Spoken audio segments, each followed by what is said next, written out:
नमस्कार,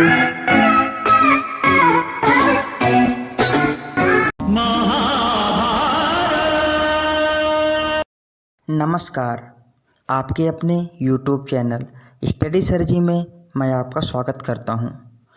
आज तक आपने महाभारत की कहानियों को टीवी सीरियल अथवा अपने बड़ों बुजुर्गों से कहानी के रूप में सुना होगा, लेकिन अब हम महाभारत की कथाओं को सिलेबस के रूप में पढ़ेंगे। वीडियो को शुरू करने से पहले आप सभी से अनुरोध है, यदि आप हमारे चैनल पर नए हैं अथवा अभी तक हमारे चैनल को सब्सक्राइब नहीं किया है तो कृपया चैनल को सब्सक्राइब करें एवं बेल आइकॉन भी दबा लें ताकि आने वाली वीडियो का नोटिफिकेशन आप तक पहुंचता रहे। तो आइए शुरू करते हैं महाभारत कथा। महाभारत की कथा महर्षि पराशर के कीर्तिमान पुत्र वेदव्यास की देन है। व्यास जी ने महाभारत की यह कथा सबसे पहले अपने पुत्र सुखदेव को कंठस्थ कराई थी और बाद में अपने दूसरों शिष्यों को। मानव जाति में महाभारत की कथा का प्रसार महर्षि वैशंपायन के द्वारा हुआ। वैशंपायन व्यास जी के प्रमुख शिष्य थे। ऐसा माना जाता है कि महाराजा परीक्षित के पुत्र जन्मेजय ने एक बहुत बड़ा यज्ञ किया। इस महायज्ञ में सुप्रसिद्ध पौराणिक सूत जी भी मौजूद थे। सूत जी ने समस्त ऋषियों की एक सभा बुलाई। महर्षि शौनक इस सभा के अध्यक्ष हुए। सूत जी ने ऋषियों की सभा में महाभारत की कथा प्रारंभ की कि महाराजा शांतनु के बाद उनके पुत्र चित्रांगद हस्तिनापुर की गद्दी पर बैठे। उनकी अकाल मृत्यु हो जाने पर उनके भाई विचित्रवीर्य राजा हुए। उनके दो पुत्र हुए, धृतराष्ट्र और पांडु।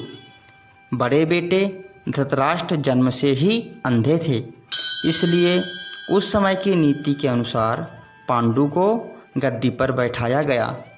पांडु ने कई वर्षों तक राज्य किया। उनकी दो रानियां थीं, कुंती और माद्री। कुछ समय राज करने के बाद पांडु अपने किसी अपराध के प्रायश्चित के लिए तपस्या करने जंगल में गए। उनकी दोनों रानियां भी उनके साथ गई। वनवास के समय कुंती और माद्री ने 5 पांडवों को जन्म दिया। कुछ समय बाद पांडु की मृत्यु हो गई।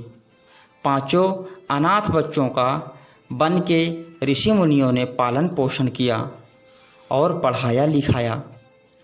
जब युधिष्ठिर 16 वर्ष के हुए तो ऋषियों ने 5 कुमारों को हस्तिनापुर ले जाकर पितामह भीष्म को सौंप दिया। 5 पांडव बुद्धि में तेज और शरीर में बली थे। उनकी प्रखर बुद्धि और मधुर स्वभाव ने सबको मोह लिया था। यह देखकर धृतराष्ट्र के पुत्र कौरव उनसे जलने लगे और उन्होंने पांडवों को तरह तरह के कष्ट पहुंचाना शुरू कर दिया। दिन पर दिन कौरवों और पांडवों के बीच बैर भाव बढ़ता गया। अंत में पितामह भीष्म ने दोनों को किसी तरह समझाया और उनके बीच संधि करवाई। भीष्म के आदेशानुसार कुरु राज्य के 2 हिस्से हो गए। कौरव हस्तिनापुर में ही राज करते रहे और पांडवों को एक अलग राज्य दे दिया गया, जो आगे चलकर इंद्रप्रस्थ के नाम से मशहूर हुआ। इस प्रकार कुछ दिन तक शांति रही। उन दिनों राजा लोगों में चौसर खेलने का आम रिवाज था। राज्य तक की बाजियां लगा दी जाती थी। इस रिवाज के मुताबिक एक बार कौरवों और पांडवों ने चौपड़ खेला। कौरवों की तरफ से कुटिल शकुनी ने खेल खेला। उसने युधिष्ठिर को हरा दिया। इसके फलस्वरूप पांडवों का राज्य छिन गया और उनको 13 वर्ष का वनवास भोगना पड़ा। उसमें एक शर्त यह भी थी कि 12 वर्ष के वनवास के बाद 1 वर्ष अज्ञातवास करना होगा। उसके बाद उनका राज्य उन्हें वापस लौटा दिया जाएगा। द्रौपदी के साथ पांचों पांडव 12 वर्ष तक वनवास और 1 वर्ष तक अज्ञातवास में बिताकर वापस लौटे, पर लालची दुर्योधन ने लिया हुआ राज्य वापस करने से इनकार कर दिया। अतः पांडवों को अपने राज्य के लिए लड़ना पड़ा। युद्ध में सारे कौरव मारे गए। तब पांडव उस विशाल साम्राज्य के स्वामी हो गए। इसके बाद 36 वर्ष तक पांडवों ने राज्य किया और फिर अपने पोते परीक्षित को राज्य देकर द्रौपदी के साथ तपस्या करने हिमालय चले गए।